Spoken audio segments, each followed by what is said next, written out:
Buenas noches con todos. Eh, Soy Gabriela Jaramillo, soy la tutora y la profesora del módulo que están cursando al momento, que es técnicas moleculares y su aplicación en el diagnóstico. Y bueno, hoy tenemos la clase en vivo, entonces la clase que yo he preparado el día de hoy es una clase no tan de técnicas, porque ya esa información la tienen en el módulo y tienen algunas herramientas más y algunos vínculos que yo les he puesto como para que puedan ampliar un poquito más el contenido, más allá de las diapositivas del material que está subido. Hay videos, hay papers. Entonces, lo que yo quiero con esta presentación es mostrarles la aplicación que tenemos en cuanto a las técnicas moleculares y es una de las aplicaciones que a mí más me gusta, en las que yo más experiencia tengo, y es por eso que he escogido este tema como para mostrarles de una forma muy global todas las facetas en las cuales el laboratorio de biología molecular, junto con sus técnicas, está implicado dentro de la toma de decisiones. Entonces, lo que vamos a ver ahora es un poco de cómo está estructurada la clase. Si me permiten ahí. La estructura de la clase, entonces, vamos a tener dos grandes partes o dos momentos en los cuales vamos a hablar sobre, inicialmente, como una introducción de la biología molecular del cáncer y los tipos de biomarcadores que existen. Y por otro lado, tenemos los tipos de terapia oncológica y su aplicación. Entonces, perdón.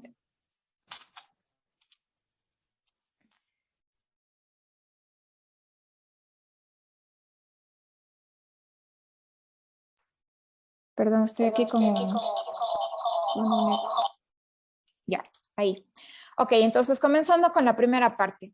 Perdón, acá quería decirles en la diapositiva anterior. Vamos a ver tipos de terapia oncológica, dentro de los cuales vamos a ver los dos grandes grupos de terapia oncológica que existen, los anticuerpos monoclonales y las moléculas inhibitorias. Terapia oncológica dirigida, no vamos a hablar de la parte de quimioterapia convencional. Y aquí también les he preparado como ejemplos ya aplicaciones. Vamos a hablar un poquito de aplicaciones en cáncer de colon y también en adenocarcinoma de pulmón y leucemia mieloide crónica. Entonces, esa es la estructura. Vamos a tener un pequeño receso de 5 minutos entre más o menos la mitad de la charla para que nos refresquemos un poco y volvamos al tema. Entonces, comenzando con la biología molecular del cáncer, en realidad esta es una diapositiva que ha ido evolucionando durante muchísimo tiempo. Aquí podemos ver todas las alteraciones que existen en el cáncer, ¿sí? Y cuáles son las vías que se ven alteradas y cuáles son los daños que se ven a nivel celular. Entonces, aquí podemos ver cómo básicamente lo que ocurre en el cáncer es que se dañan procesos que provocan que la célula se involucione, ¿sí? Que la célula crezca demasiado, que la célula no se muera, que aumente la angiogénesis, es decir, la oxigenación y el crecimiento de vasos sanguíneos hacia el tejido, se vuelven más permeables los vasos sanguíneos y vasos linfáticos y también dejan de estar tan adheridas las células, por lo que causan metástasis.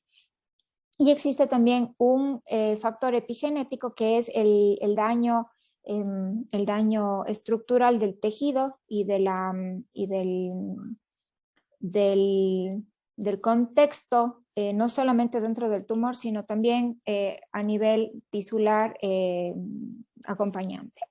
Y esto se debe a diferentes situaciones, entre ellas factores externos, tanto ambientales como endógenos, pero que no tienen que ver directamente con la genética del tumor. Existe un consorcio a nivel mundial que se llama el Atlas Genómico del Cáncer, que les recomiendo que lo chequen, que lo ojeen. Es un link que yo les he puesto también dentro del módulo, y es un link en el que ustedes pueden encontrar un montón de información acerca de los estudios que se han hecho a nivel genómico en el cáncer.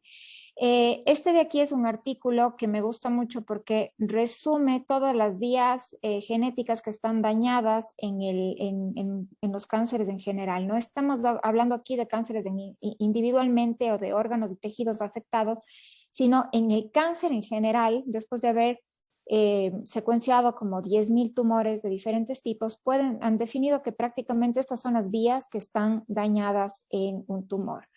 Y aquí podemos ver que son las vías que están involucradas en mitosis y proliferación, en hipoxia y vascularización, control del ciclo celular y bloqueo de apoptosis, diferenciación celular y reparación y daño del ADN. Eso es básicamente lo que está dañado o lo que está involucrado en el cáncer.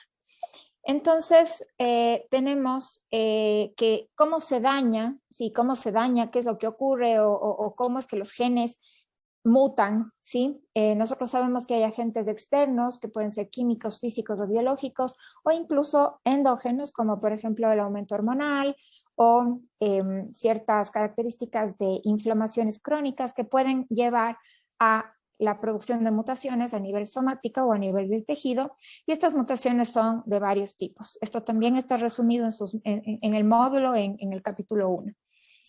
Básicamente tenemos mutaciones que son puntuales, que son cambios de una letra, de un nucleótido dentro de la secuencia genética, que nos cambian ya el contexto de la proteína, sea unos cambios más fuertes o más dañinos en la célula a nivel de aminoácidos. Puede ser que haya una deleción puntual o una duplicación puntual. Estas son los indels, inserciones de lesiones. Podemos tener también ganancias. Estas mutaciones pequeñas pueden darnos ganancias de codones de stop. Y podemos también tener algo ya más macro, más grande, que son ganancias completas de alelos o ganancias completas de genes o pérdidas completas de genes, que es lo que podemos ver aquí, ¿no es cierto? De lesiones completas homocigóticas de un gen, una hemicigosis, que es cuando solamente uno de los dos alelos se pierde, pero el otro no, o ganancia, ¿no es cierto?, de una copia, 2, 3 o cientos de copias, va a depender del caso. Tenemos también translocaciones o reordenamientos que se dan a nivel, puede ser a nivel cromosómico, como ya vamos a ver en el ejemplo de leucemia mieloide crónica, o a nivel más críptico, que es cuando solamente hay genes que sin dañar la estructura general grandota del cromosoma pueden ser unas mutaciones más pequeñas que también producen reordenamientos y producción de oncogenes que normalmente no están en la célula. Y en el cáncer es muy común también que encontremos secuencias no humanas, por ejemplo, secuencias de genomas virales que están ingresando a la célula, ingresando al núcleo, que se quedan ahí y comienzan a formar parte del núcleo de estas células infectadas y producen una proliferación neoplásica.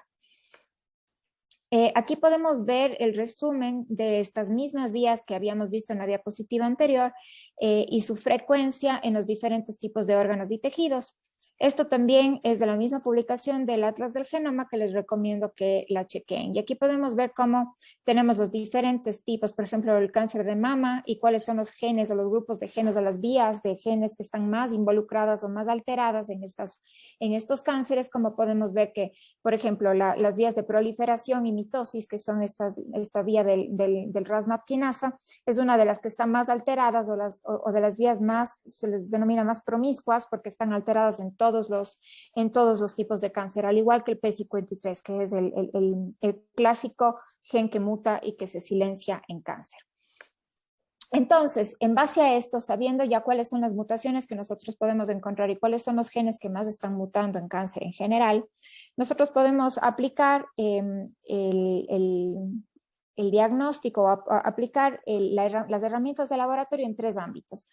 El ámbito de diagnóstico, el ámbito de pronóstico y el ámbito de predicción a tratamientos. Y así entonces tenemos un grupo, una subdivisión de biomarcadores en cáncer. Los biomarcadores son, bueno, como ustedes saben, los biomarcadores no son solamente a nivel genético, los biomarcadores pueden ser una placa de tórax, puede ser la glucosa, puede ser una situación física observable en una persona, o pueden ser también genes. En este caso, en el caso de los biomarcadores oncológicos relacionados a la genética, podemos encontrar estos tres grandes grupos. Los biomarcadores de diagnóstico, dentro de los cuales tenemos biomarcadores o mutaciones genéticas que predisponen o dan un diagnóstico específico de una enfermedad. Por ejemplo, si yo tengo mutaciones en el gen MLH1, que es un gen de reparación de malos apareamientos.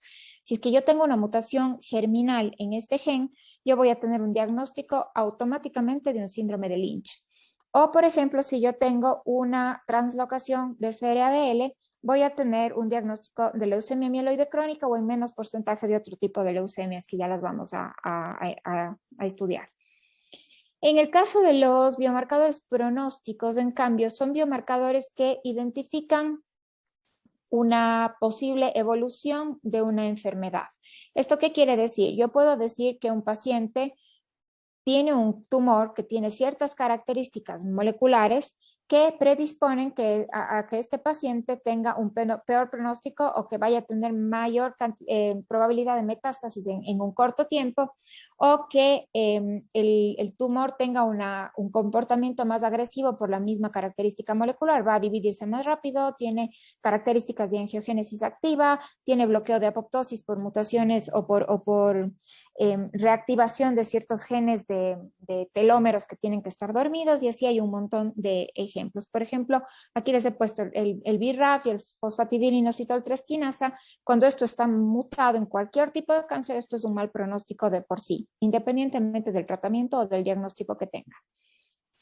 Y aparte les he puesto este otro grupo que es los de los biomarcadores farmacogenéticos, que les he dividido en dos. Los biomarcadores predictivos, que categorizan a los pacientes de acuerdo a su genética como candidatos para recibir una terapia específica o una terapia dirigida.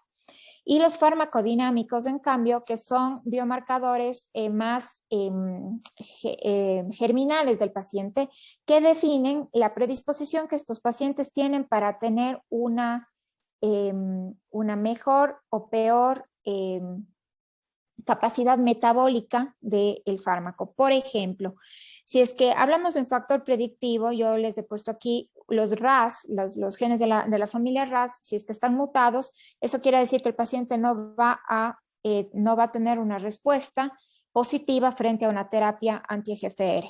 Entonces, si es que nosotros tenemos una mutación en este gen, no podemos darle la terapia.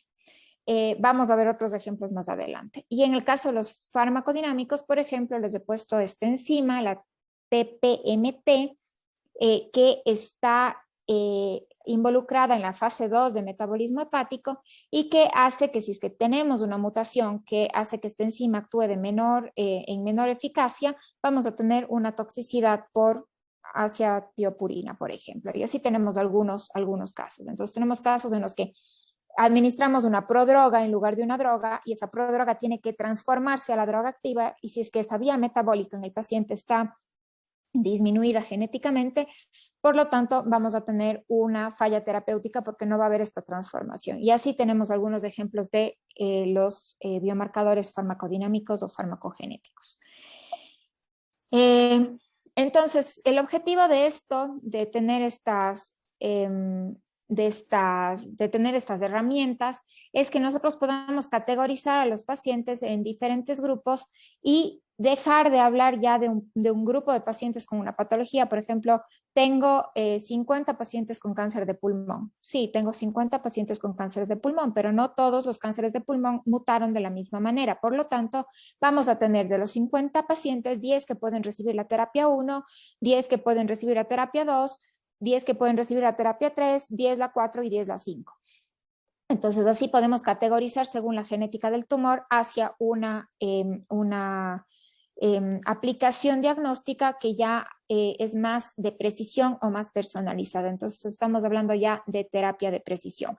Entonces, así pasamos de tener la quimioterapia convencional general para todos, que es como disparar con los ojos cerrados, disparar con una metralla hacia todo, a tener una terapia más dirigida que siempre va acompañada de la quimioterapia. No quiere decir que la quimioterapia sea mala, simplemente ahora es mucho más mucho más específica al estar conectada o combinada con una terapia dirigida en los casos que sean necesarios. Siempre hay que tener en cuenta que se debe ir escalando. La primera opción en un paciente oncológico siempre es la quimioterapia y posterior poco a poco se va especificando más la terapia hacia una cuestión más dirigida. Entonces, así tenemos estos 5 pilares del tratamiento en oncología. La cirugía, la radioterapia, los agentes citotóxicos, que son la quimioterapia convencional, los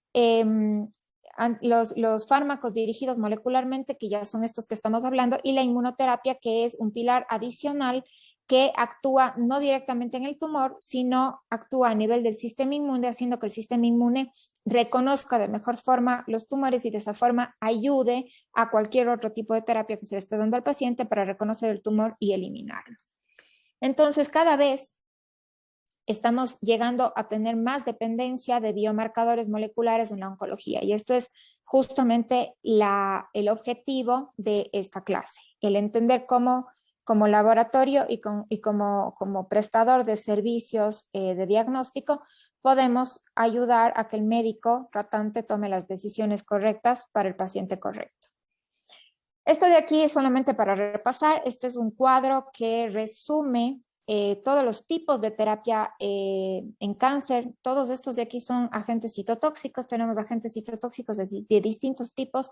Unos que actúan directamente en el ADN, otros que actúan en las enzimas que están conjuntamente con el ADN, pero que no son realmente el material genético como tal.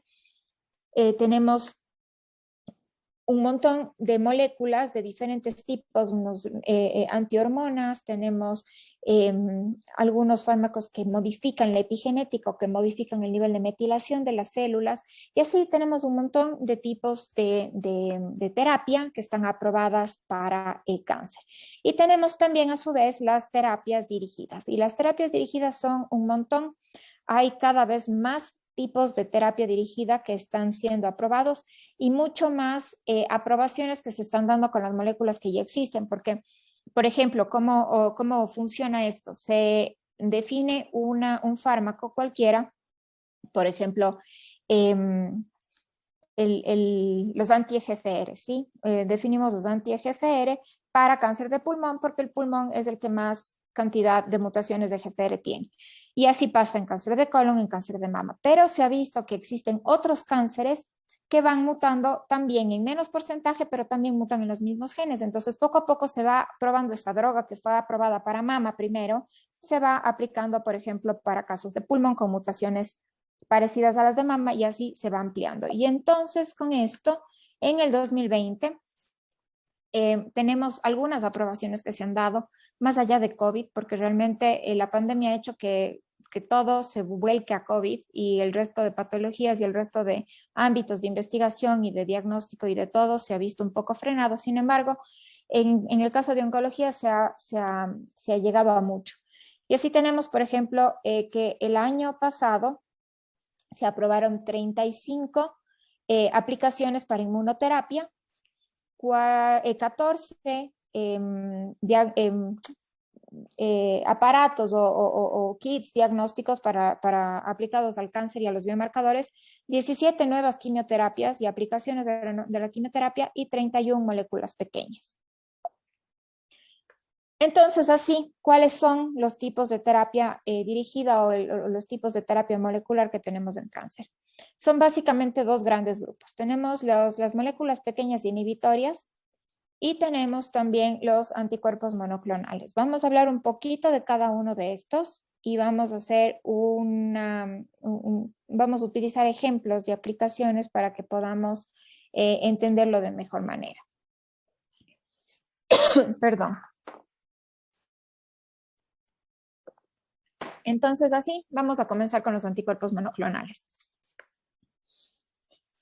Primero, es importante que entendamos bien cuál es la diferencia entre los unos y los otros. Los anticuerpos monoclonales son moléculas proteicas, son anticuerpos, ¿sí? Que son producidos en el laboratorio y que son moléculas súper grandes, súper pesadas. Son moléculas, o sea, al ser proteínas y al ser anticuerpos, son muy grandes, voluminosos y no tienen la capacidad de ingresar a la célula. Entonces, su aplicación es extracelular. Generalmente se da siempre a nivel de matriz celular. Y aquí tenemos una comparativa de lo que es el tamaño de un anticuerpo monoclonal versus un tamaño de una molécula inhibitoria pequeña. Las moléculas inhibitorias pequeñas, en cambio, son moléculas sintéticas, ¿sí? Como un paracetamol, que se hacen en el laboratorio, que no tienen componente biológico y que son componentes que pueden ser mucho más pequeños y que pueden ser modificados químicamente para que puedan ingresar fácilmente al interior de la célula. ¿Cuáles son las moléculas diana o hacia dónde se dirigen las terapias en general en el cáncer? Se dirigen hacia receptores hormonales en el caso de ciertos cánceres que conocemos que tienen mucho componente hormonal, por ejemplo, el cáncer de mama, el cáncer de próstata, el cáncer de ovario, también en muchos de los casos cáncer de pulmón, tenemos cáncer de tiroides, etcétera. Tenemos terapias inhibitorias de transducción de señales. Esto quiere decir que son moléculas que intervienen o se cruzan dentro de los pathways moleculares que mandan señales hacia el núcleo para evitar que haya una proliferación celular. Moduladores de la expresión genética que son más bien a nivel epigenético y esto hace que la célula mantenga dormidas a los genes que tiene que mantener dormidos. ¿Esto cómo ocurre? A nivel epigenético, nosotros tenemos un switch de encendido y apagado de genes. Hay células, todos tenemos el mismo genoma en todos los genes, en todas las células. Nosotros nacimos de una sola célula, por lo tanto, si hacemos la lectura de nuestros genes, sea de la célula de piel o de la célula de sangre o de la célula del pelo o la célula de donde sea, vamos a tener la misma genética. Sin embargo, la activación de los genes es la distinta. Entonces, no tenemos los mismos genes activados en el hígado que en el pulmón. No tenemos los mismos genes, por ejemplo, la melanina, que tiene, es la proteína que nos da pigmentación, no tiene por qué estar activada o no tiene por qué estar expresada en el tejido intestinal.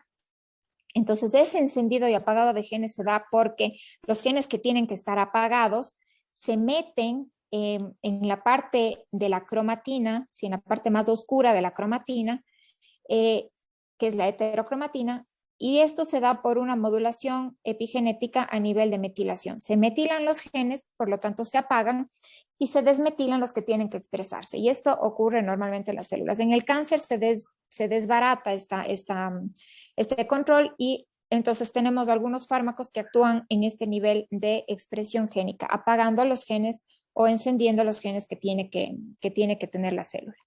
También tenemos los inductores de apoptosis, porque acuérdense que el cáncer tiene la apoptosis bloqueada, o sea, no se muere. Inhibidores de la angiogénesis, porque el tumor tiene que alimentarse, por lo tanto, el mismo tumor emite señales que van directamente a los receptores angiogénicos para que crezcan más vasos sanguíneos y lleven oxígeno hacia las células. Tenemos la inmunoterapia, que ya les dije, regula o hace que el tumor sea mucho más fácilmente reconocido por el sistema inmune, y también las moléculas de distribución controlada de toxinas, que estas son muy, muy utilizadas, por ejemplo, en hematología, en las cuales la molécula viene cargada con el agente citotóxico y es dirigida solamente a la célula tumoral mediante un receptor específico y entonces la molécula es administrada internamente en la célula por esta molécula. Entonces es así como la oncología se ha vuelto cada vez más dependiente de biomarcadores. La evolución no es reciente, aproximadamente en los años 60 ya se comenzó a elaborar la primera terapia dirigida, porque ahí fue cuando se descubrió por primera vez el cromosoma Filadelfia y se comenzó a estudiar a nivel de más o menos en los años 80 aparece la primera molécula dirigida que se llamó Gleevec, su nombre comercial, y el nombre genérico de la molécula es imatinib, el cual se utiliza hasta la actualidad. Y así hemos tenido los inhibidores de ER2, por ejemplo, que son los primeros anticuerpos monoclonales aprobados en cáncer de mama, como el Herceptin, Tenemos los inhibidores de PARP que actúan a nivel de control de daños celulares en el caso de los genes que tienen mutación de BRCA. Y tenemos otras moléculas mucho más nuevas que son más específicas a nivel de tirosinquinasa. Ya las vamos a ver más adelante.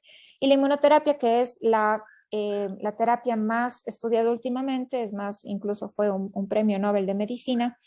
Y en realidad es una terapia muy prometedora porque ayuda a todas estas otras terapias y a todos los cánceres que tienen activación del sistema inmune, que tienen mucha activación del sistema inmune y que tienen sobreexpresión de un biomarcador que se llama PDL1, y entonces pueden ser dirigidas directamente a estos tumores con esta sobreexpresión y ayudan a que el sistema inmune reconozca el tumor y lo elimine. Entonces, con esta introducción, vamos a hablar ya un poquito más sobre cada uno de estos grupos de moléculas. Entonces, vamos a comenzar hablando de los anticuerpos monoclonales. Los anticuerpos monoclonales, como les dije, son proteínas producidas en laboratorio mediante una tecnología en la cual se toman los epítopes de una molécula. Por ejemplo, si yo quiero hacer un anticuerpo monoclonal para el receptor del factor de crecimiento epidérmico, tomo la parte externa de esa proteína donde están los epítopes que son reconocidos por el receptor, donde se da la unión del receptor con el ligando. Tomo esas moléculas, las introduzco en un ratón, o puede ser en un conejo, incluso en un caballo, dependiendo de cuál sea el caso. Y el ratón, en este caso, va a realizar o va a tener una respuesta inmune porque le estamos poniendo una proteína humana que no es propia, por lo tanto el ratón va a tener una respuesta inmune en la cual va a producir células plasmáticas productoras de anticuerpos para el epítope que yo ingresé en el ratón. Estas células plasmáticas posteriormente son fusionadas en el laboratorio con células tumorales, que son líneas celulares de mieloma múltiple, que es uno de las células más viables o que se mueren menos en el laboratorio, y se producen los llamados hibridomas, que tienen entonces la información para producir los anticuerpos, pero la capacidad de no morirse por la célula tumoral. Y posteriormente esto se cultiva y tenemos la extracción así de los anticuerpos. Pero en realidad el ratón no va a producir un anticuerpo monoclonal porque la respuesta inmune ustedes saben que es policlonal. Entonces esto es lo que va a ocurrir. Si yo pongo el antígeno va a tener distintos epítopes y estos epítopes van a producir una respuesta inmune en el ratón policlonal. Esta respuesta inmune policlonal entonces después tiene que ser escogida mediante ciertas técnicas a nivel de laboratorio para que puedan ser escogidas o separadas en distintos medios de cultivo, y así después se probarán los distintos anticuerpos monoclonales sobre el antígeno para ver cuál de ellos tiene mayor eficiencia, y ese será el anticuerpo monoclonal que se utiliza. Entonces, como ven, es un proceso bastante complejo, no es un proceso de síntesis en laboratorio como cualquier molécula sintética, y es por eso que hay que tener mucho cuidado con los famosos y llamados biosimilares, porque no hay tal. Entonces, ¿qué es lo que ocurre? ¿Cómo se clasifican según su estructura los anticuerpos monoclonales? Nosotros tenemos distintos tipos de anticuerpo monoclonal. Los anticuerpos 100% murinos, que sería directamente del ratón, se saca el anticuerpo tal cual y se inocula en un ser humano, pero eso ocurre, eso ya prácticamente no se utiliza porque tenemos demasiada inmunogenicidad. Esto quiere decir que lo mismo que le pasó al ratón cuando le inoculamos la proteína humana, le va a pasar al humano cuando se le inocule la proteína murina. Va a tener una respuesta inmunitaria demasiado fuerte que muchas de las veces puede llegar a ser letal. Luego tenemos los anticuerpos quiméricos, que estos sí se utilizan todavía y están en el mercado y se siguen produciendo, que tienen un 65% ya de la molécula humana. Como ven, lo humano es lo azul. Entonces, la mayor parte de la cadena pesada va a ser humana, y solamente la región hipervariable y variable de la molécula monoclonal va a ser murina. Y así tenemos los anticuerpos más humanizados, en los que el 90% es humano, y los 100% humanos, en los que se hace una modificación tal para que el anticuerpo sea ya prácticamente solo humano. y no tengamos entonces la inmunogenicidad que tenemos en los primeros casos. La nomenclatura va a depender de qué tipo de anticuerpo monoclonal sea, entonces así vamos a tener los que suenan con OMAV, son porque son murinos, los XIMAV van a ser humanos, los SUMAV van a ser humanizados y los UMAV van a ser humanos. Entonces, así les explico aquí cómo se da la nomenclatura. El prefijo es variable y lo va a poner el desarrollador del anticuerpo monoclonal. El sustrato o diana también está definido en la molécula. Entonces, así, si es que es tumoral, vamos a tener el TU. Si es que es del sistema inmune, vamos a tener el I. Y así vamos a tener algunos tipos de anticuerpos monoclonales porque no solamente se utilizan para cáncer. Como les expliqué, si es murino, quimérico, humanizado o humano, y si es que es monoclonal o policlonal. El monoclonal es el que se utiliza en terapia. Entonces, así, por ejemplo, tenemos rituximab. Esto quiere decir que es un anticuerpo monoclonal antitumoral, quimérico, y es monoclonal. Acá tenemos el trastuzumab, que es tumoral, humanizado, y el panitumumab, por ejemplo, que es antitumoral y es 100% humano. Y así tenemos y podemos darnos cuenta al escuchar el nombre del anticuerpo para qué sistema o para qué tipo de célula está fabricado y si es que es humanizado, humano o quimérico. Entonces, como les decía, tenemos moléculas que han sido mucho más estudiadas, sobre todo esto siempre se estudió más o se desarrolló más al inicio en terapia hematológica. Y aquí, por ejemplo, tenemos la evolución, digamos, de los diferentes anticuerpos monoclonales. Y aquí, esto de aquí quiero mostrarles porque esta de aquí es la evolución de los anticuerpos monoclonales anti-CD20. Los anti-CD20 utilizados en linfoma y en algunas enfermedades autoinmunes son los anticuerpos monoclonales de los más antiguos y han ido evolucionando de una manera muy interesante. Y como vemos aquí, la parte que realmente diferencia al anticuerpo monoclonal es la parte variable e hipervariable. Así tenemos distintos anticuerpos monoclonales, pero ninguno de ellos es igual al otro. Por eso hay distintos nombres y ninguno de estos podemos decir que es igual. Por más de que sea para la misma molécula, cada laboratorio y cada laboratorio que produce un anticuerpo monoclonal lo produce de manera distinta porque no depende del laboratorio, sino depende de los ratones, depende del pedazo de molécula que se tomó y depende de los esfuerzos como laboratorio, ¿sí? De los distintos epítopes. Entonces, así nunca podemos hablar de que un anticuerpo monoclonal sea igual a otro, pero sí podemos hablar eso de las moléculas pequeñas, porque esto es sintético y el momento en el que la patente se libera, todos pueden sintetizar las moléculas en el laboratorio porque son químicas. A este nivel no lo podemos hacer. Entonces los biosimilares son bien complicados y nunca se puede hablar de una equivalencia. Entonces, ya entrando un poco más a la aplicación, los anticuerpos monoclonales en oncología, vamos a tener los que son antirreceptor y los que son antiligando. En este caso podemos ver aquí ejemplos. Aquí está el CD20, por ejemplo, que es un receptor, para lo cual vamos a tener algunos anticuerpos monoclonales que lo que hacen es unirse al receptor para evitar que el ligando se una al receptor. Así es la mayoría. Pero también tenemos los antiligando, por ejemplo, el bevacizumab, que es un anticuerpo monoclonal antiangiogénico, que lo que hace es unirse al ligando, más no al receptor. No se une al receptor, que sería este de aquí, sino más bien se une al ligando para evitar, le agarra, digamos, de alguna manera, le engloba al ligando para que no se pueda unir al receptor. Cualquiera de los dos es igual de efectivo, solamente es cuestión del desarrollo. ¿Cómo funciona? Nosotros tenemos los receptores que generalmente se unen al ligando, ¿no es cierto? Al unirse al ligando, generalmente lo que ocurre es una modificación química que puede ser dimerización o activación. Activa su parte interna, que generalmente es tirosinquinasa, se fosforila la región tirosinquinasa y emite señal de proliferación o de división hacia el núcleo. Cuando nosotros tenemos las moléculas inhibitorias, podemos bloquear esta unión y esta dimerización. Por ejemplo, con el ejemplo de los anticuerpos monoclonales, se unen al receptor y de esta forma el ligando ya no tiene punto de acción y bloqueamos completamente toda la traducción de señales hacia el núcleo.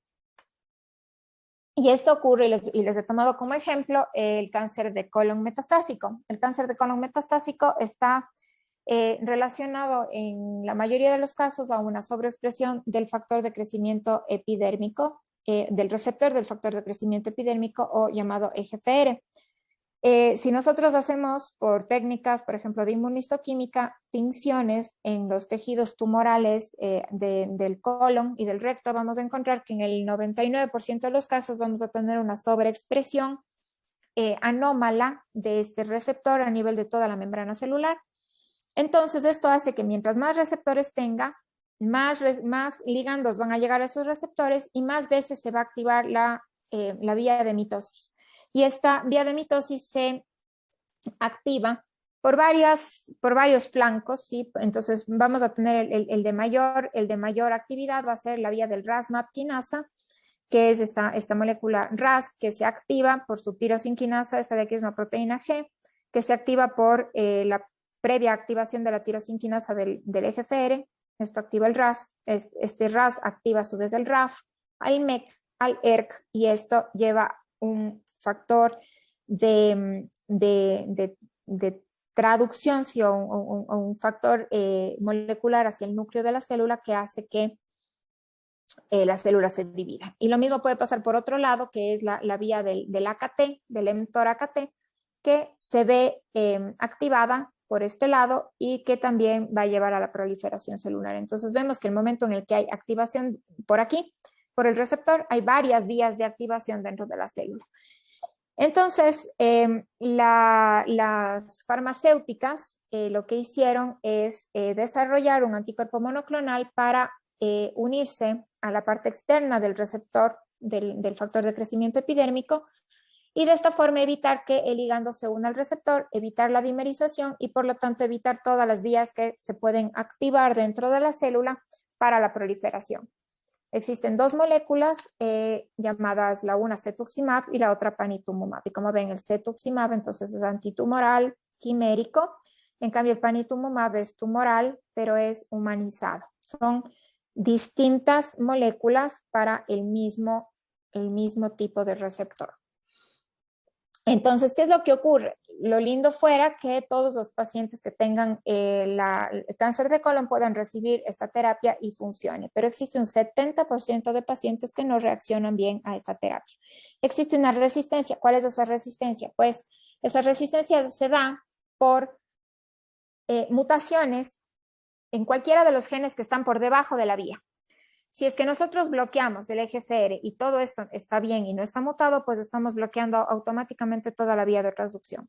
Pero si es que nosotros tenemos una mutación, CEN-RAS, que es la que más muta en este caso, en el cáncer de colon, en un 40 y casi un 50% de los cánceres de colon metastásicos vamos a tener mutación en RAS, en un 5% vamos a tener mutación en BRAF, también en otro 5% podemos tener mutaciones del fosfatidilinositol 3 quinasa.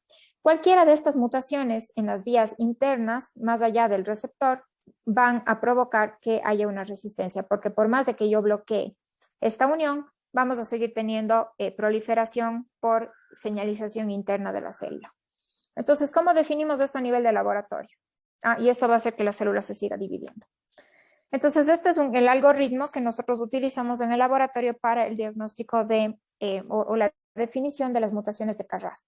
En el caso de mutaciones de RAS, que les he tomado como el ejemplo, pero puede ser muchas otras mutaciones de la misma vía, el hecho de tener la mutación de RAS es un mal pronóstico de por sí y además es un mal factor predictivo. Entonces, como ven, los biomarcadores pueden ser también combinados. Es pronóstico y es predictivo. En los dos casos es de mal pronóstico y de mala predictividad para la terapia. Comenzamos con el tejido tumoral que generalmente está fijado en formol y embebido en parafina. Es observado esto por los patólogos en el microscopio, está dado el diagnóstico, posteriormente nosotros tomamos este mismo tejido, lo microdisecamos de placas directamente de la placa, o si no, lo cortamos en micrótomo, hacemos una extracción de ADN tumoral a partir de parafina, cuantificamos este ADN, con la cuantificación preparamos entonces la PCR, en este caso es una PCR en tiempo real, la llevamos al termociclador en tiempo real, el cual nos emite una señal y nos va a dar el análisis de que si está mutado tiene un tipo de patrón y si está no mutado vamos a tener otro tipo de patrón. Entonces, ¿cuál es el fundamento de esto? El KRAS es de una familia de genes, los genes RAS son tres, en realidad es KRAS, NRAS y HRAS que están en diferentes cromosomas, pero son genes homólogos, esto quiere decir que producen la misma proteína. En el caso del KRAS específicamente, que es el que más muta en colon, es un gen que está en el cromosoma 12, que tiene estos exones, como vemos, tiene 1, 2, 3, 4 y 5 exones. Sí, estos exones se llaman 4A y 4B porque al inicio se pensó que fue un solo exón y después se dieron cuenta de que en la mitad había un intrón, entonces le dividieron en dos. Y que tienen hotspots. ¿Qué son los hotspots? Los hotspots son puntos calientes dentro de la secuencia genética, que son los puntos que generalmente mutan. Entonces, esto ya está definido. Este es el gen wild type, como ven, aquí está definido un hotspot. Como ustedes saben, los codones se leen de a tres, ¿no es cierto? Son tripletes que se leen para que nos den un aminoácido. El codón normal es GGT, pero este codón puede mutar, como vemos aquí, a GTT, y esta mutación de una sola letra va a hacer que cambie la proteína. Y al cambiar la proteína, esta proteína se va a mantener activada siempre, fosforilada siempre, no le va a soltar al fosfato, por lo tanto no se va a activar, no se va a inactivar nunca, y esa es la razón por la cual va a mantener enviando señal hacia el núcleo. Esta es la secuencia génica. Como ustedes ven, es un gen bien chiquitito, es una proteína gen muy pequeña, que la tenemos aquí. Tenemos el hotspot, los dos hotspots. Aquí está GGT, que es el codón 12, y GGC, que es el codón 13, que son los que normalmente mutan, que nos dan como resultado estos dos aminoácidos. Aquí está la secuencia genética y aquí está la secuencia de aminoácidos. Entonces nos dan dos glicinas. El momento que esto muta, va a mutar también el aminoácido. Entonces, ¿cómo se hace esto? Nosotros sabiendo cuál es la secuencia génica, tenemos que generar una PCR o tenemos que planificar una PCR de alguna manera en la que esta parte, que es nuestro hotspot, quede en la mitad de la secuencia que yo voy a amplificar.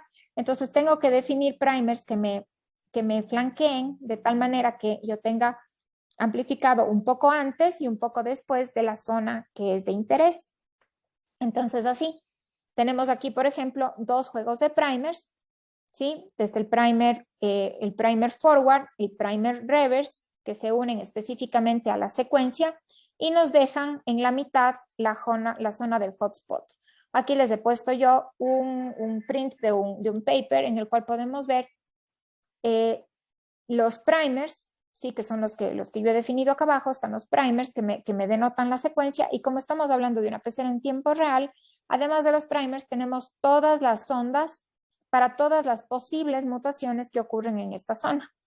Entonces así, el momento de la amplificación, el momento del anillamiento en la amplificación, tanto los primers como las sondas se van a unir a la zona de interés, y la sonda se va a unir específicamente a la zona mutada o no mutada, dependiendo de la alteración genética que tenga. Entonces, de esa forma vamos a tener posteriormente un análisis por curvas de melting, es un análisis cualitativo en este caso, en el cual nosotros tenemos patrones. Si es que la muestra no tiene mutación, vamos a tener el patrón de la línea verde. Si tenemos una mutación GTT, vamos a tener el patrón de la línea roja. Y si tenemos una mutación TGT, vamos a tener el patrón de la línea negra. Como ustedes se dan cuenta, siempre vamos a tener el patrón wild type en uno de los alelos, y solamente otro de los alelos, solo uno de los dos va a estar mutado, debido a que este se trata de un oncogen. Los oncogenes mutan solamente en un alelo y los supresores tumorales mutan en los dos alelos, por los hits famosos en la oncología. Entonces, en el caso únicamente de que tengamos todos los biomarcadores de la línea, sea CARRAS, ENRAS o BRAF, fosfatidilinositol 3 quinasa, lo lindo sería que podamos hacerles toda la genética a los tumores y definamos que realmente no tiene ninguna mutación en esta vía, podemos en este caso darle el anticuerpo monoclonal para garantizar el tener una respuesta positiva en este paciente. Si es que nosotros tenemos cualquiera de las mutaciones presentes, simplemente ese paciente no puede recibir la terapia. Estamos personalizando completamente la terapia dependiendo de la genética de cada uno de los tumores. Entonces, en este punto vamos a tomarnos unos 5 minutos de receso, ¿sí? Para tomar agüita, refresquense, tómense un cafecito, prepárense un café y volvamos en aproximadamente 5 minutos. Si es que me permiten, voy a ver la hora. Son las 7:54, veámonos aquí nuevamente a las 8.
En un minuto reanudamos la clase.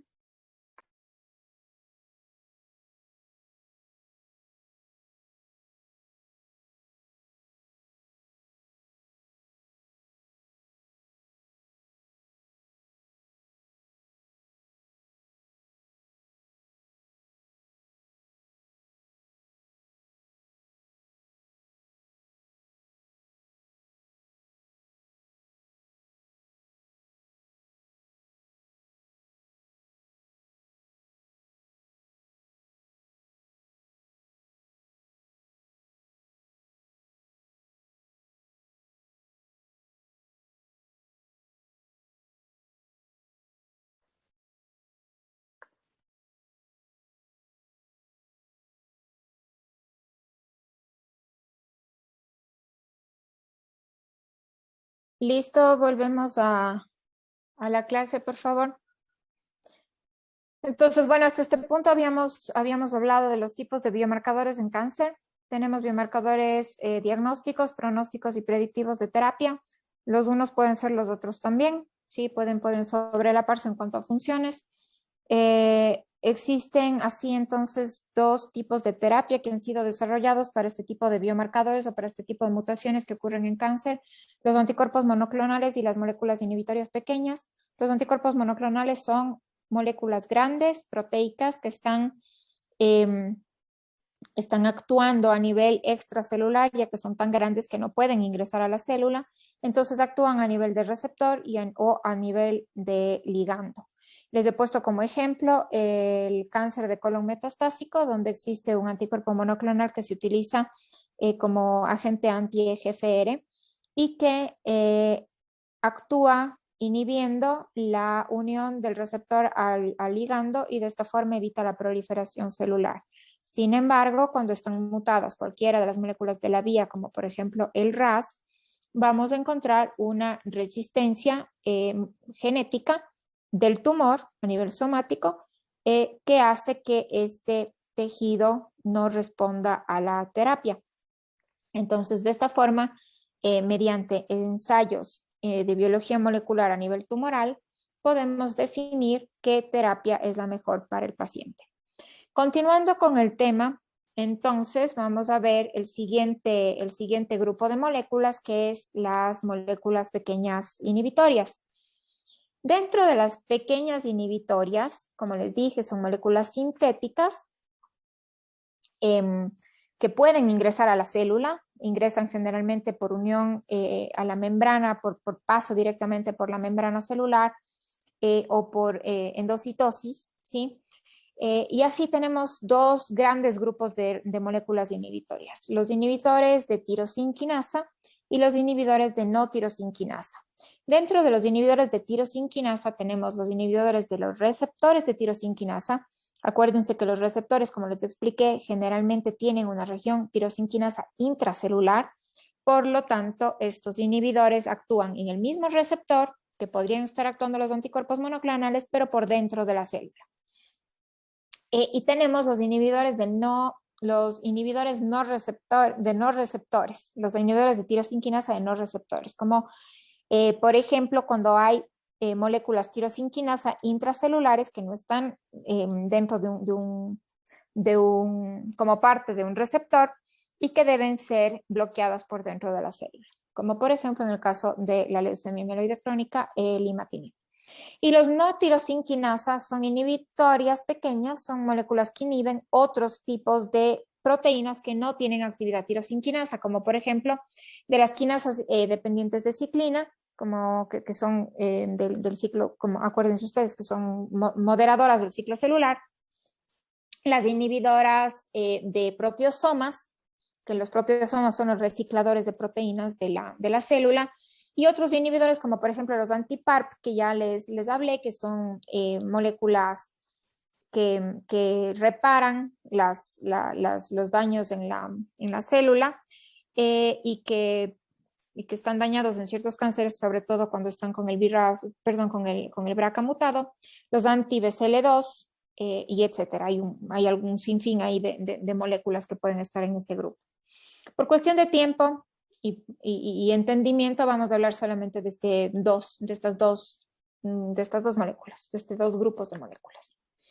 Entonces, sí, la nomenclatura general, así como en el caso de los anticuerpos monoclonales, también tienen su lógica. Vamos a tener un prefijo variable que va a depender de quién la produzca. El sustrato, al igual que en el otro caso, vamos a tener distintos sustratos. Por ejemplo, si es que es antitirosinquinasa, va a tener el sustrato TIN o SOM para los proteosomas, ciclo para las ciclinas, PAR para los PARP y así. Y IB quiere decir inhibidor. Entonces vamos a tener inhibidores del sustrato que necesitemos. Así también les tengo 3 ejemplos. El imatinib, que es un inhibidor de tirosinquinasa, un inhibidor de proteosomas, el carfilzomib, un inhibidor de PARP, el olaparib. Y así tenemos los distintos tipos de moléculas pequeñas que van tomando el nombre según su función. Entonces, ¿cómo funcionan los inhibidores de tirosinquinasa? El receptor, como les dije, acá se une a su ligando. En el momento que se une al ligando, generalmente dimeriza o se transforma químicamente y activa su región intracelular, que es tirosinquinasa. Y esta activación se da por ganancia de fosfatos. El momento en el que gana fosfatos se activa con los fosfatos desde el encendedor, el fosfato del encendedor de la molécula, y esos fosfatos a su vez activan las siguientes moléculas dentro de la vía. Entonces, al activarse con los fosfatos, las otras moléculas transitorias, si ahí en el chat me ponen el infliximab es un anticuerpo monoclonal que se utiliza mucho en procesos inflamatorios crónicos como algunas autoinmunes, ¿sí? Es para el sistema inmune.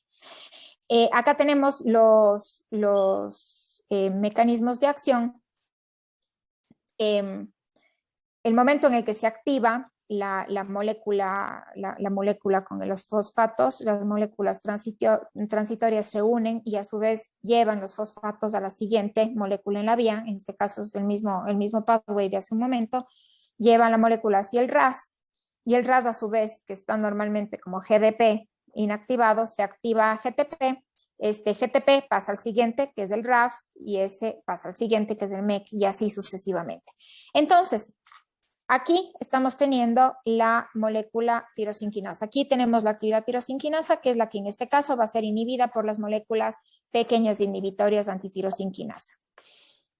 Y esa inhibición puede ser reversible o irreversible.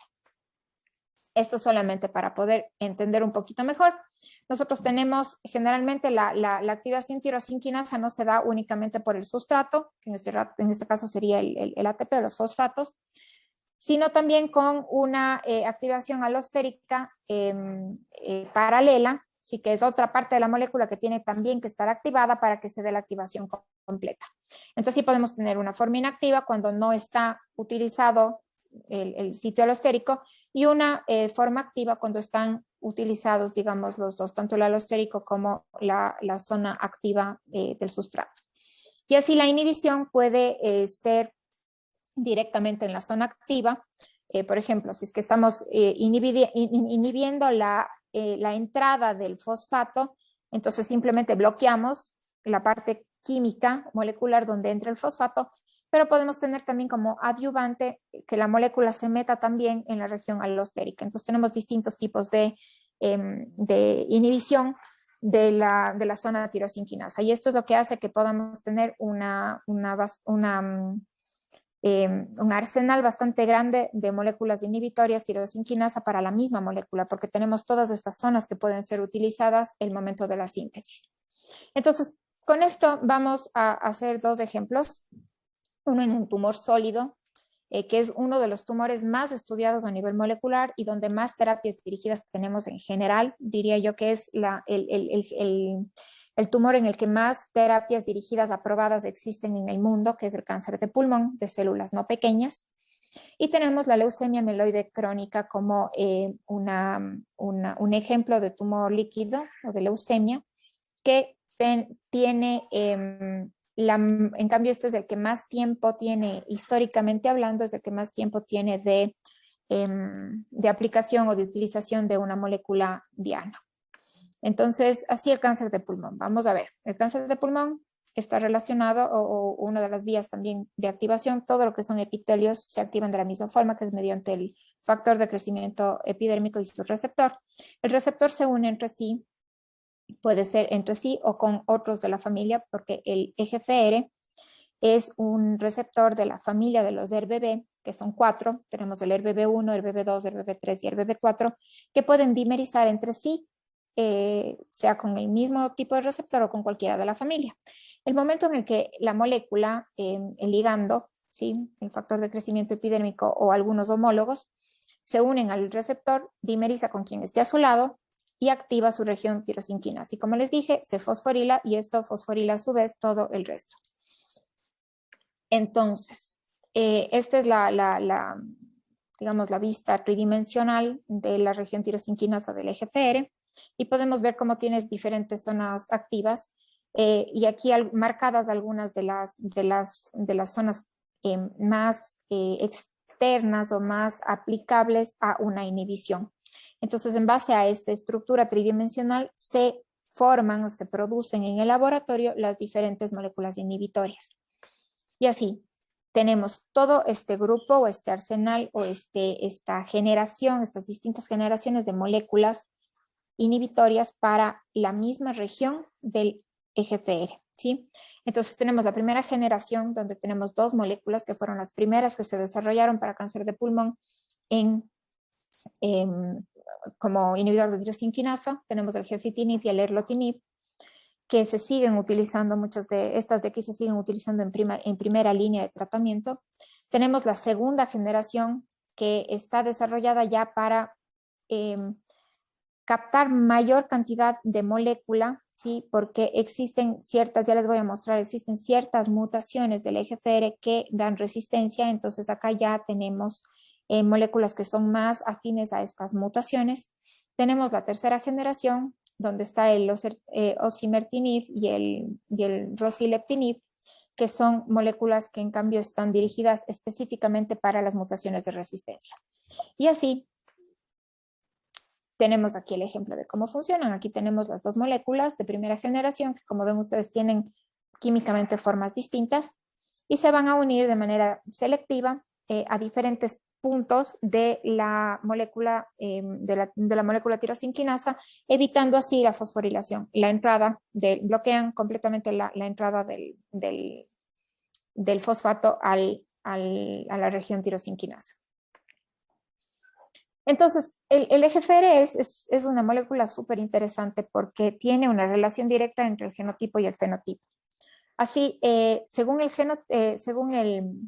genotipo, ¿sí? o según la partecita que esté mutada, vamos a tener distintos fenotipos. Por ejemplo, si tenemos mutaciones a nivel de la región extracelular y transmembranal, esto de aquí hace que haya una sobreexpresión de esta molécula y que generalmente está relacionada con glioblastoma, que es un tumor de alto grado a nivel cerebral, a nivel de la glía del cerebro. Pero en cambio, si tenemos mutaciones a nivel de la región tirosinquinasa de distintos tipos, estas mutaciones en cambio están relacionadas directamente con el cáncer de pulmón. Entonces aquí les he puesto un gráfico únicamente de los exones que están relacionados con la zona de acá abajo, que es la zona tirosinquinasa, que son desde el exón 18 hasta el exón 21. Todas las mutaciones que están pintadas en rosado son las mutaciones que nos dan sensibilidad a la terapia anti-EGFR, hablando de inhibidores pequeños, ¿no? Entonces, todo este grupo de mutaciones, como ven ustedes, es un montón, nos dan sensibilidad. Si nosotros tenemos cualquiera de estas mutaciones, el paciente puede y debe recibir terapia anti-EGFR de primera o segunda generación. Pero si nosotros tenemos estas mutaciones que están en amarillo, sobre todo la T190M, es la más común de las mutaciones que confieren resistencia. Esta mutación cambia la estructura justa donde se une el fármaco, por lo tanto esa unión específica física que existe entre el receptor tirosinquinasa y el fármaco se ve alterada por esta mutación porque cambia el aminoácido y por lo tanto no hay una unión y tenemos así una resistencia. Entonces, aquí nosotros para poder definir esto, es un algoritmo muy parecido al del Carras. Vamos a aplicar una PCR en tiempo real, que no es cuantitativa, es cualitativa, es multiplex. Multiplex, ¿por qué? Porque tenemos varios exones que tienen que ser amplificados, es una región mucho más grande que la de Carras, por lo tanto tenemos que tener varios juegos de primers y a su vez varias sondas, un montón de sondas para que puedan ser identificadas todas las mutaciones posibles en EGFR. Y esto es lo que hace que una prueba diagnóstica sea mejor que otro tipo de prueba diagnóstica, la cantidad de mutaciones y la sensibilidad que tenemos para definir todas estas mutaciones. Nosotros utilizamos la misma tecnología que en el caso de Carras para la definición del EGFR, que es mediante los equipos COBAS. Y también puede ser utilizada en este caso, así como en muchos tumores sólidos, la denominada biopsia líquida. Esto es súper interesante porque sobre todo en colon es mucho más fácil conseguir la muestra, porque el colon, ustedes saben, el acceso al colon es mucho más fácil mediante una colonoscopía, pero muchas de las veces en el caso de pulmón no se llega a tener material suficiente o el material está necrótico o es demasiado pequeño y solamente ayuda la cantidad de material solo llega para el diagnóstico, pero ya no para este tipo de procedimientos. Entonces se puede aplicar la denominada biopsia líquida, que es simplemente una muestra de sangre en la cual separamos el plasma y dentro del plasma podemos definir el ADN tumoral circulante. Todas las células que están sufriendo apoptosis o están sufriendo necrosis van a verter su material genético hacia la circulación. También esta misma técnica se utiliza, por ejemplo, para los diagnósticos prenatales a nivel genético. Se utiliza una muestra de sangre de la mamá y se puede ver en el suero el ADN fetal. Y lo mismo ocurre con los tumores. Podemos ver en el plasma el ADN tumoral circulante. Y de esta forma podemos definir cuáles son las mutaciones que existen en la circulación del paciente y que están relacionados al tumor que está en alguna parte del cuerpo. Entonces, así vemos cómo en el caso también del EGFR y de su región tirosinquinasa, en el momento que hay una mutación, hay un cambio de estructura tridimensional, por lo tanto, va a tener mayor sensibilidad para ciertos fármacos que pueden ingresar en esta zona y en cambio va a tener resistencia a otros fármacos que por estructura química no pueden ingresar porque aquí hay un bloqueo químico o un bloqueo tridimensional que no le permite ingresar a la molécula. Entonces, volviendo a la diapositiva anterior donde les mostraba todas las generaciones de inhibidores de tirosinquinasa, podemos ver cómo tienen diferentes mecanismos de acción, unos son reversibles, otros irreversibles, como les dije, unos se unen a ciertas partes de la molécula, otros a otros, pero lo interesante es que existe esta mutación que les dije que es la más común para la resistencia, y por ejemplo, estas dos moléculas de aquí no funcionan si es que el paciente tiene esta mutación, la T790M, pero el afatinib y el dacomitinib ya tienen cierta sensibilidad, cierta aplicación en estos casos, aunque no es del 100%. Las que mejor funcionan cuando tenemos estas mutaciones son las de tercera generación, el osimertinib y el rosileptinib. Entonces, los oncólogos, mediante el resultado que generamos en el laboratorio de biología molecular, nosotros podemos generar un resultado y decirle, paciente con mutación de EGFR, con una deleción del exón 19, ellos saben que le pueden dar la primera línea, porque todavía tiene sensibilidad a estas moléculas. Pero si es que nosotros desde el laboratorio definimos que el paciente tiene una T190M, el médico automáticamente tiene que acudir a una segunda o una tercera línea de tratamiento porque sabe que por acá va a ser pérdida de dinero, de tiempo y de esfuerzos para el paciente. Entonces, una vez más, la terapia de precisión. Esto en cuanto al cáncer de pulmón. Esta es una de las tantas moléculas con las que podíamos hacer un ejemplo y así tenemos muchos otros biomarcadores en pulmón que se aplican para poder definir y para poder buscar mutaciones accionables con fármacos específicos. Entonces, es muy importante que tengamos en cuenta que la muestra de cáncer de pulmón tiene que ser manejada con mucha precaución para que no se acabe en el diagnóstico y podamos utilizarla de la mejor manera para todas las determinaciones que necesitamos. Ahora, para terminar ya con los ejemplos, vamos a tener la leucemia mieloide crónica y el BCR-ABL. Aquí leucemia mieloide crónica y otras, porque el BCR-ABL no es exclusivo de la leucemia mieloide crónica, como ninguna mutación. ¿Cómo funciona el BCR-ABL? ¿De dónde viene? ¿Y cuál es su porqué biológico? Nosotros tenemos el cromosoma 9 y el cromosoma 22 de manera normal en las células. En el cromosoma 9 está el gen ABL, que es un receptor celular, que simplemente es un receptor más parecido al eje FR, que está en todas nuestras células y ayuda a que las células se dividan normalmente. El cromosoma 9 tiene este gen ABL, que tiene su región tirosinquinasa al tratarse de un receptor. Y por otro lado tenemos otro gen normal de las células en el cromosoma 22, que es el gen BCR. En el caso de la leucemia, de las leucemias relacionadas con BCR-ABL, tenemos una ruptura del cromosoma 9 y 22 y una traslocación. Entonces esta partecita del 9 del 22 se pega al 9 y vamos a tener un cromosoma 9 más largo y a su vez la colita del cromosoma 9 se va a unir al 22, vamos a tener por lo tanto un 22 más pequeño.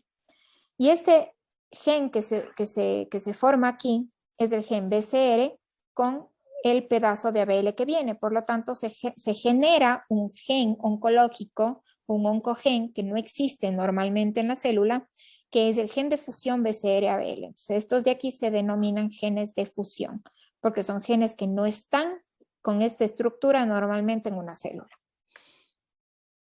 Aquí un esquema del gen BCR-ABL o de cómo se da esta translocación. Tenemos, como vemos, aquí está el gen BCR y aquí está el gen ABL, y aquí tenemos estas líneas en rosado, morado, que son los puntos de ruptura. Los puntos de ruptura que denotan dónde se rompe el gen para traslocarse. El ABL tiene prácticamente un solo punto de ruptura y el BCR, en cambio, tiene 4 puntos de ruptura. Un punto de ruptura mayor, un punto de ruptura menor y un punto de ruptura micro. Y esto provoca diferentes tipos de transcripto. Entonces nosotros podemos tener mayoritariamente, no son los únicos, pero mayoritariamente podemos tener 3 tipos de gen o 3 tamaños de gen que nos van a dar como consecuencia 3 proteínas o 3 tamaños de proteína, la proteína 190, la proteína 210 y la proteína 230, que son las clásicas proteínas de consecuencia o las oncoproteínas consecuencia de la translocación BCR-ABL. Como vemos aquí en esta estructura, este es el gen ABL que tiene toda esta parte de aquí, solamente pierde esta puntita. Y el BCR, dependiendo dónde se rompa, va a venir más largo o más corto. La actividad tirosinquinasa está en la parte del ABL, no del BCR. Aquí otro esquema de lo mismo, mucho más esquematizado en cuanto a los exones. El BCR tiene un montón de exones hasta el exón 22, el ABL es más chiquito, tiene hasta el exón 11. Todos los genes de fusión tienen la primera parte, ¿sí? del ABL hasta el A3 más o menos, y a partir del A3 del ABL ya se pega lo que viene del BCR, que puede ser más grande o más chiquito. Entonces, esto como consecuencia nos da una proteína, independientemente de lo que venga con el BCR, el ABL tiene esta región tirosinquinasa, que tiene su región ATP y su región catalítica o alostérica. Entonces, esta es la estructura básica de la parte tirosinquinasa o de la región tirosinquinasa del ABL. Entonces, así se han desarrollado varios tipos de inhibidores de tirosinquinasa para el BCR-ABL, pero no a nivel de receptor, sino estos son del otro grupo. El ABL es un receptor, se une, bueno, aquí tenemos el BCR y lo que nos da es este gen BCR-ABL que está dentro del citoplasma, ya no está a nivel de la membrana, y va a provocar como consecuencia una proteína de este tipo que tiene actividad tirosinquinasa, es una proteína chiquita que está dentro del citoplasma. Y esta proteína, al unirse al ATP, activa absolutamente todo. Sí, es una proteína móvil que actúa absolutamente todas las vías de proliferación celular. Y esto es lo que hace que se produzca la leucemia mieloide crónica, sobre todo con todas sus características de blastos morfológicas que ya las conocemos. Y existen algunos fármacos. El primero es el primero definido, el primero sintetizado es el imatinib, pero a partir del imatinib aparecieron muchos otros por resistencias adquiridas. Aquí podemos ver la zona que se une a la región alostérica y al punto de unión de del fosfato, y tenemos distintas formas también, distintas estructuras químicas que se unen de distinta forma en la región tirosinquinasa. Como vemos, aquí están varias de las moléculas. Y también, al igual que en el caso del EGFR, el ABL también muta, y también muta de diferentes formas. En todos los casos, en absolutamente todos los casos del BCR-ABL, las mutaciones del ABL son de resistencia. En este caso no tenemos ninguna mutación que sea de sensibilidad.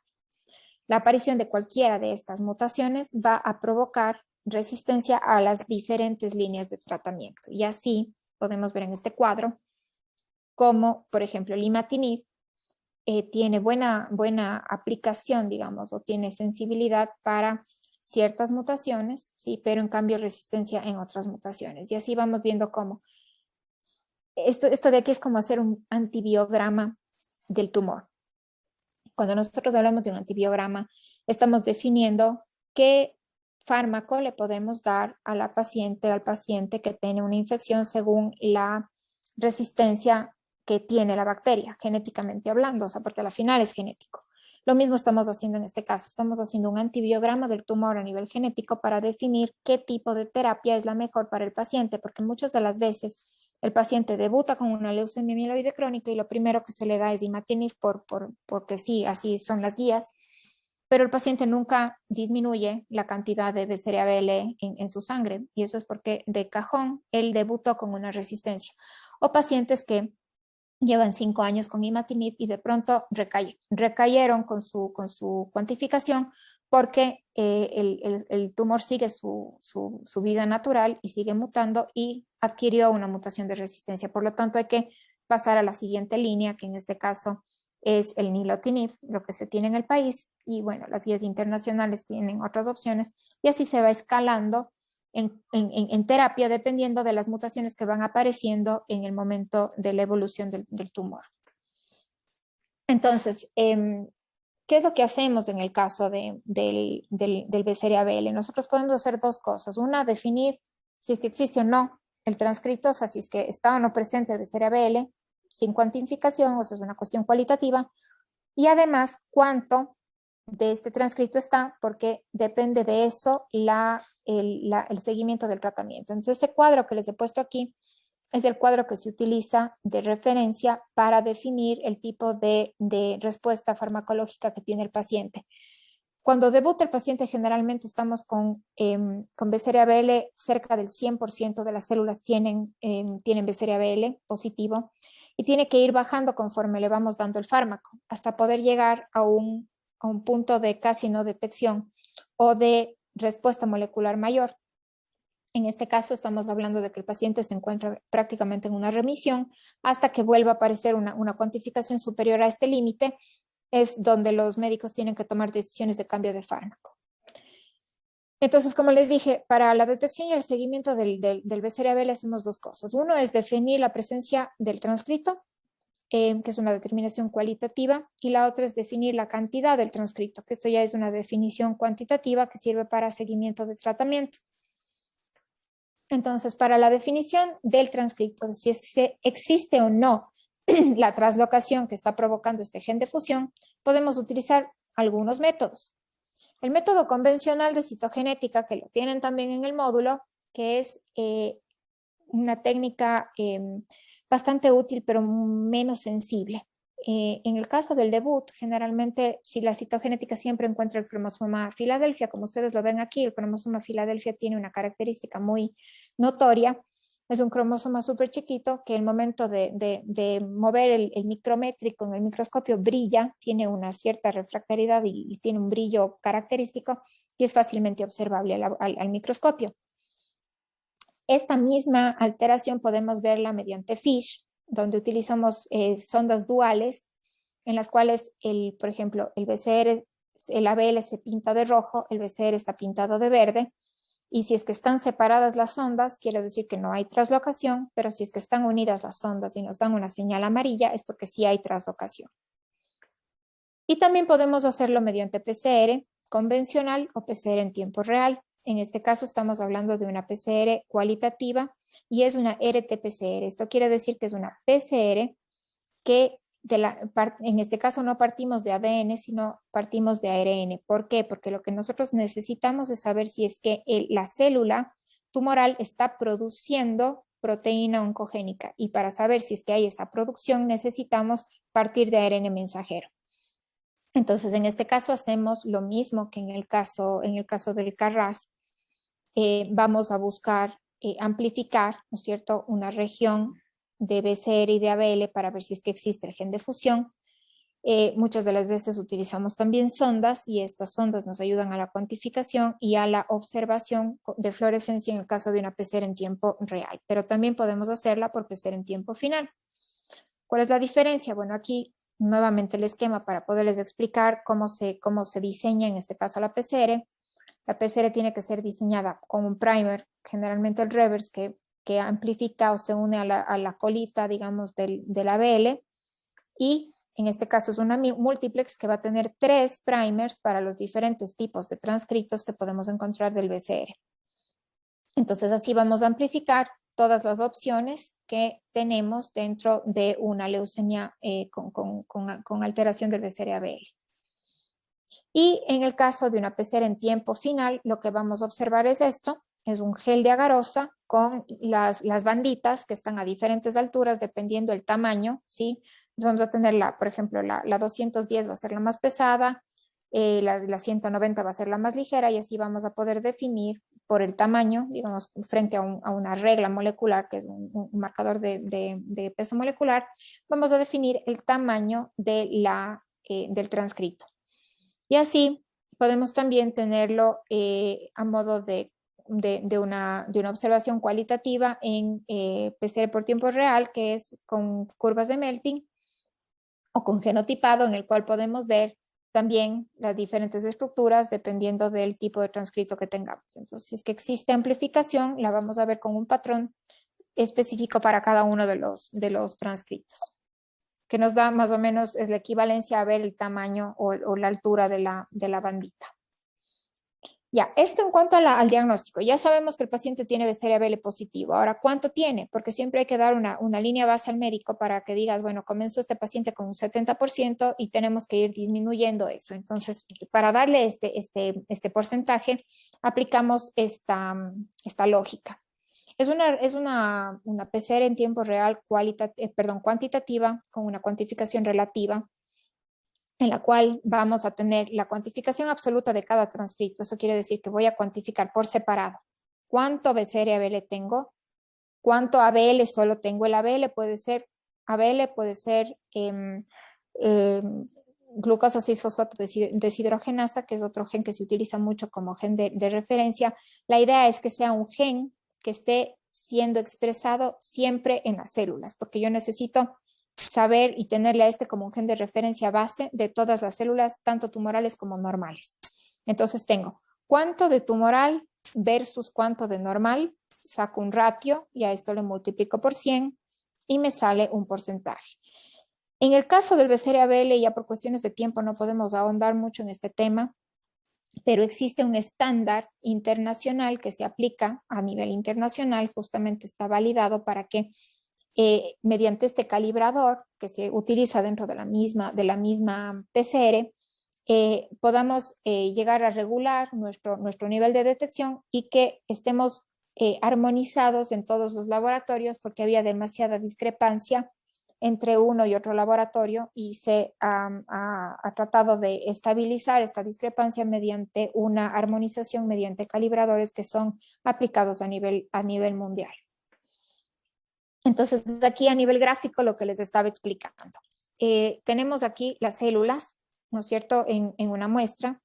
Las células que tienen normales, que son las células blancas, que tienen solamente la ABL, porque no tienen por qué tener el gen de fusión, versus las células rojas que tienen el gen de fusión. Entonces aquí vamos a tener cuantificación absoluta de las dos cosas por separado y luego el ratio. Por ejemplo, en este caso tenemos 15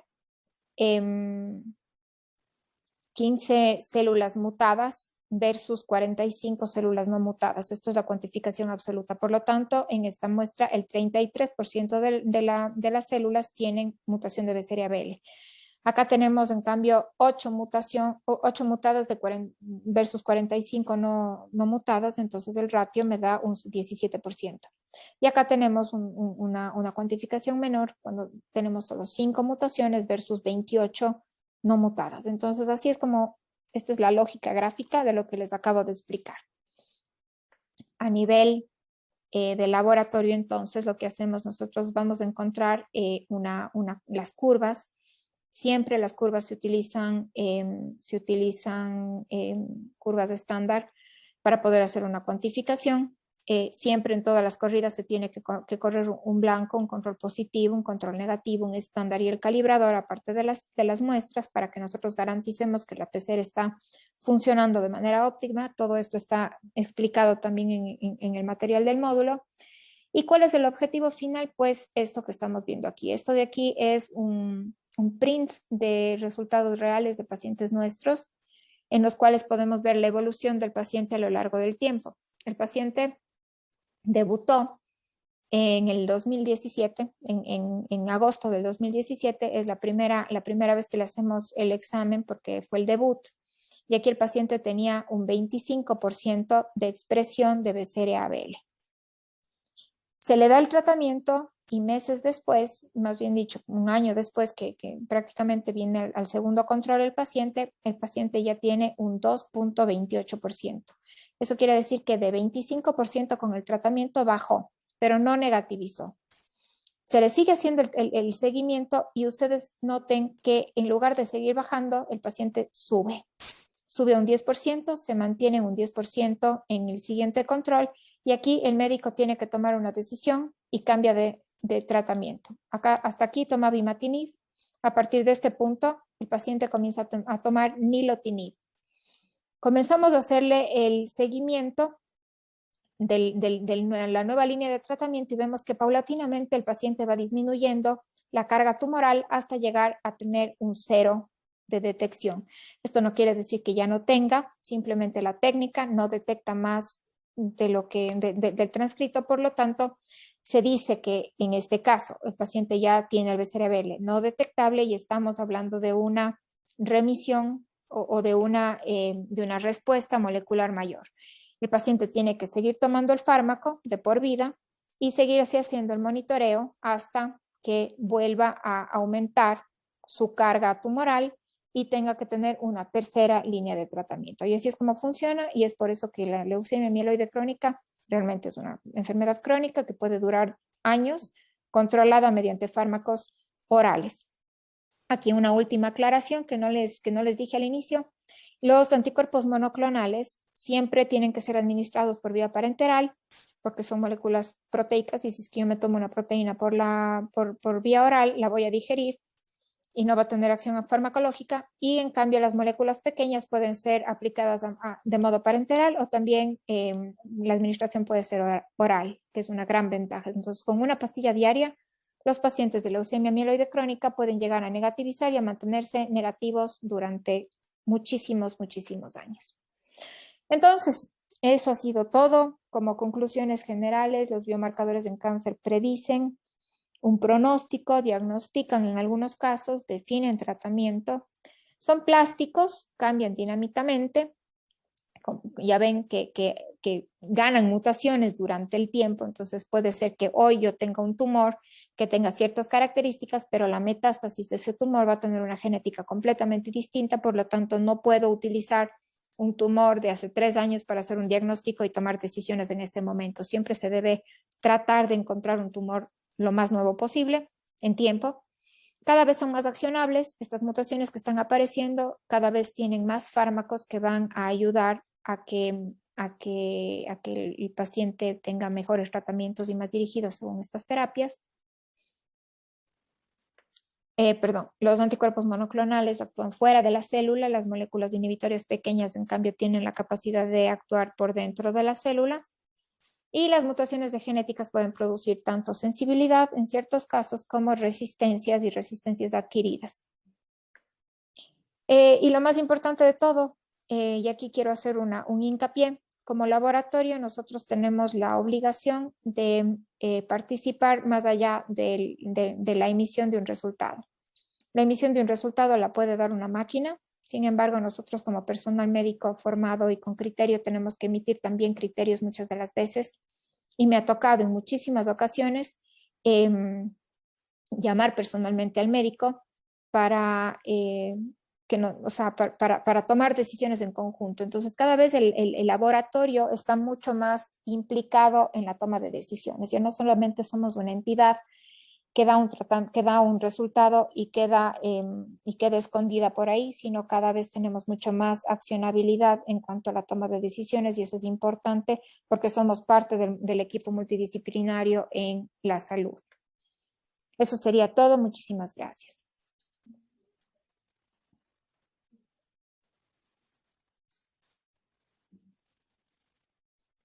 No sé si exista la posibilidad de preguntas. Si es que alguien de la UDLA me ayuda con eso, por favor. Sí, Gaby, nos dicen en el chat. Buenas noches, excelente exposición. Mi consulta es, ¿qué biomarcadores oncológicos se pueden analizar en sangre periférica? Bueno, dependiendo cuál sea el caso. Como les dije, en sangre periférica, si es que estamos hablando de una leucemia o de un tumor líquido, podemos buscar todos los tipos de biomarcadores que tienen relación a los tumores líquidos, porque estamos hablando de las células sanguíneas o de los glóbulos blancos, justamente los que están mutados. Y en sangre periférica, hablando del plasma, nosotros podemos utilizar, también podemos hacer un sinfín de biomarcadores. Ustedes van a ver en otro módulo de ProDelab, van a ver lo que es secuenciación. Yo no he tocado nada de secuenciación, he llegado solamente hasta la PCR porque secuenciación es otro tema completamente aparte, donde ustedes van a poder ver que hay paneles de 450 genes, ¿sí? En los que uno puede hacer en una misma muestra. Entonces, por ejemplo, tenemos una muestra de un paciente con cáncer de pulmón. Y si es que tenemos la opción de sacar el tumor, podemos hacer esos 450 genes en el tejido. Y si no, podemos hacer esos mismos 450 genes en sangre, haciendo la extracción de ADN tumoral circulante. Entonces, la muestra de sangre nos puede servir para absolutamente todos los biomarcadores, con la particularidad de que en sangre puede ser que tengamos menos carga de ADN tumoral, por lo tanto un poquito menos de sensibilidad, pero cada vez estamos teniendo mejores resultados con sangre periférica. Otra persona nos dice muchas gracias. Una pregunta, ¿existe algún marcador para K de próstata? Cáncer de próstata. Cáncer de Sí, próstata. sí, sí, sí. Bueno, para cáncer de próstata sí, tenemos algunos marcadores, dependiendo también de la característica del tumor. Hay biomarcadores que se definen por inmunistoquímica directamente, que definen tanto el diagnóstico como tratamiento. Tenemos también algunas mutaciones que se buscan sobre todo en receptores de andrógenos, por ejemplo, que son los receptores hormonales, que en el caso de cáncer de próstata son más accionables o están más definidos. Hay ciertas mutaciones que causan resistencia, por ejemplo, en estos casos, porque el tratamiento va dirigido a los receptores androgénicos, pero no todos los pacientes responden de la misma forma, y es justamente por este tipo de mutaciones. Hay varios biomarcadores, y como les dije, hay este grupo de estas primeras diapositivas que les mostré. Se está tendiendo cada vez más a hacer el mismo panel molecular independientemente de cuál sea el tipo de cáncer. Si es que yo antes, si yo tengo el cáncer de próstata, le hago solamente estos 4. Si yo tengo cáncer de mama, les hago estos otros 4. No, ahora estamos tratando de hacer todo a todos porque se está viendo que hay ciertas mutaciones que aparecen independientemente de la localidad del tumor, y eso hace que tengamos mucho más opciones terapéuticas a futuro. Listo. Tenemos a Francisco Muñoz, no, tengo uno antes, perdón, Alexandra. ¿Con qué examen se puede determinar si un cáncer de pulmón es genético y qué exámenes pueden hacer los hijos para poder determinar a tiempo? Ya, en el caso de cáncer de pulmón, sí tenemos un porcentaje de cáncer de pulmón que es de origen genético familiar. Y esta es la misma mutación, las mismas mutaciones del EGFR, pero en línea germinal, que es distinto a tener las mutaciones en línea somática. Cuando nosotros vemos en nuestra población, por ejemplo, aproximadamente el 35% de los tumores pulmonares tienen mutaciones de EGFR, pero nosotros, al menos yo en mi experiencia, no es tantísima, pero en la experiencia que tengo, no he tenido nunca un caso en el que encontremos en sangre periférica una mutación de GFR, pero sí existen aproximadamente menos de un 1% de los casos de cáncer pulmón pueden tener la mutación en línea germinal, y eso más que por la parte genética, por esta parte molecular, se define por historia familiar. O sea, es cuando se ve que el papá, el abuelito, el tío, el primo y el paciente tienen cáncer de pulmón, ya son demasiadas personas en las líneas familiares, y eso eh, da una cierta alerta al médico que hace que se hagan estudios de extensión, y dentro de estos está el EGFR en pulmón. Sin embargo, no es solamente esto, hay ciertos síndromes de predisposición genética al cáncer, como por ejemplo el síndrome de Lynch, el síndrome de Cowden, el mismo síndrome de mama, cáncer de mama hereditario, el BRCA. Mutaciones en BRCA también pueden producir tumores pulmonares en mucho menos porcentaje, pero también pueden aparecer. Entonces hay muchísimos contextos que hay que ver. Y la recomendación en este caso es que se acuda a un profesional experto en el tema, que es el genetista clínico, que es quien debe ser el que guía realmente al paciente hacia qué exámenes hacerse, al cálculo de riesgo y a todo lo que es prevención en el caso de que exista un caso positivo de alguien asintomático. Porque, por ejemplo, yo tengo el cáncer, pero mi hermana no tiene, pero ella sí tiene también la mutación. Entonces, ella todavía no ha presentado el cáncer, entonces tiene que hacerse un montón de exámenes con mucho más frecuencia para detectar el tumor mucho más temprano que en el caso de mi persona, sí, haciendo el ejemplo como en mí. Listo. Francisco Muñoz nos dice, ¿cambia la sensibilidad entre sangre periférica y aspirado de médula ósea? ¿Cuándo estaría indicada cada una? Ya, completamente, Francisco. En el caso, depende de la leucemia. En el caso de leucemia mieloide crónica se utiliza generalmente para el seguimiento la sangre periférica porque es así la indicación, pero existen otras leucemias en las que siempre el seguimiento igual se tiene que dar o se recomienda hacer en médula ósea porque las células que están implicadas en esa leucemia tienden a no circular.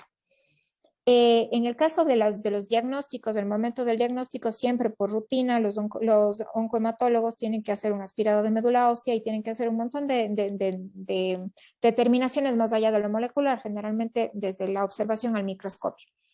Y obviamente vamos a tener mucho mayor cantidad de detectados en médula ósea porque es ahí donde se está generando la leucemia. Entonces, como te digo, depende de la leucemia. Si es que hablamos, por ejemplo, de una leucemia aguda, a veces la sangre periférica no nos sirve de la misma forma que una médula ósea. En cambio, en una leucemia mieloide crónica, por la misma característica de la leucemia y de las células circulantes, nos sirve igual de bien, y el seguimiento se recomienda hacer siempre en la sangre. Entonces, esto es un criterio que en realidad no lo debemos manejar únicamente desde el laboratorio. Este es un criterio que debería manejarlo el médico tratante. Él debería saber, porque las guías clínicas son las que les dicen cuándo se debe hacer una determinación en médula ósea y cuándo se debe hacer una determinación en sangre periférica y cuándo está aprobado lo uno y lo otro. Muchas de las veces nosotros como laboratorio recibimos muestras y las tenemos que procesar. Sin embargo, las muestras no eran las óptimas, ¿sí? Entonces eso ya es un poco más por desconocimiento o falta de coordinación de la parte clínica, que es quien toma la muestra en este caso. A ver, Patricia Jaramillo nos dice, buenas noches, ¿por qué el rituximab influye para que a la persona que se le aplica no le puedan vacunar contra el COVID? Bueno, en realidad el rituximab es como les dije, es un anti-CD20 se aplica en pacientes con ciertos cánceres linfáticos, en ciertos linfomas y también en muchas personas que tienen enfermedades autoinmunes e inflamatorias, desde ciertos tipos de lupus, artritis y otro tipo de enfermedades autoinmunes. Y entonces el rituximab lo que hace es una inhibición de la respuesta inmune celular. Cuando nos ponen la vacuna del COVID, nosotros podemos tener reacciones que pueden ser contradictorias a la actividad del rituximab. Aparte de que las personas que tienen estas hipersensibilidades no deberían vacunarse porque puede provocarse una hipersensibilidad y un shock. Y el rituximab va a tener una cierta competencia, ¿sí?, química y biológica con la vacuna, porque actúa a nivel del sistema inmune. Y la vacuna tiene que actuar a nivel del sistema inmune, o sea, tiene que activar el sistema inmune y al mismo tiempo el rituximab está inhibiendo el sistema inmune. Entonces vamos a tener una contradicción y esa es la razón por la que no se puede no se puede vacunar si es que está bajo terapia de rituximab. Listo, Marta Argüello nos dice, ¿la biopsia líquida puede ayudar a seguimiento post-tratamiento? ¿En qué tipo de tumores es aplicable? Ya, la biopsia líquida justamente esa es una de las aplicaciones para las que se está utilizando. El problema es que todavía es una técnica costosa por la parte molecular, genómica grande, secuenciación masiva que se tiene que hacer. Pero sí, o sea, si es que nosotros estamos, por ejemplo, tenemos pacientes que debutan con un cáncer digamos, de mama, sí, triple negativo. Es un cáncer de mama que tiene mal pronóstico. Se le hace la secuenciación o se buscan los biomarcadores a nivel del tumor y se encuentra un accionable. Le damos el tratamiento para ese accionable, o sea, tiene una mutación por decirles algo, en BRCA, por lo tanto se le puede dar un anti-PARP, ya más o menos para seguir utilizando los términos que hemos venido utilizando. Y después se le puede hacer un seguimiento cada 6 meses, por decirles algo, si es que tuviera el dinero la paciente, para ver si es que aparece alguna otra mutación que no apareció al inicio. La biopsia líquida nos sirve muchísimo para eso. Nosotros tenemos algunos pacientes, bueno, yo he visto algunos pacientes que se ha hecho eso, o sea, tienen un tumor con una genética específica, después ya no se puede hacer una nueva biopsia por cualquier característica y se les hace una biopsia líquida a los 6 meses de haber comenzado el tratamiento y ya apareció una mutación de resistencia que al inicio no tenía, por lo tanto hay que hacer un switch o un cambio de tratamiento. ¿En qué tipo de tumores? En todos los tumores de la cavidad corporal. No se recomienda utilizar la biopsia líquida para tumores del sistema nervioso central, ya que la barrera hematoencefálica evita que el ADN circulante del tumor de cerebro, por ejemplo, pase a circulación sanguínea. Tenemos esa barrera que ustedes saben que es una barrera súper fuerte y súper selectiva, por lo tanto, si nosotros tenemos un tumor cerebral, no vamos a poderle hacer el seguimiento por biopsia líquida porque no vamos a tener una sensibilidad adecuada. Muchas gracias, Gaby. Ya no tenemos más preguntas en el chat, ya todos solamente están agradeciendo. Excelente exposición, gracias por despejar las dudas y bueno, creo que también en honor al tiempo vamos terminando la charla. Muchísimas gracias por tu participación y que tengan todos una excelente noche. Muchas gracias a ustedes por la sintonía y bueno, espero que les vaya bien en los exámenes. Muchas gracias.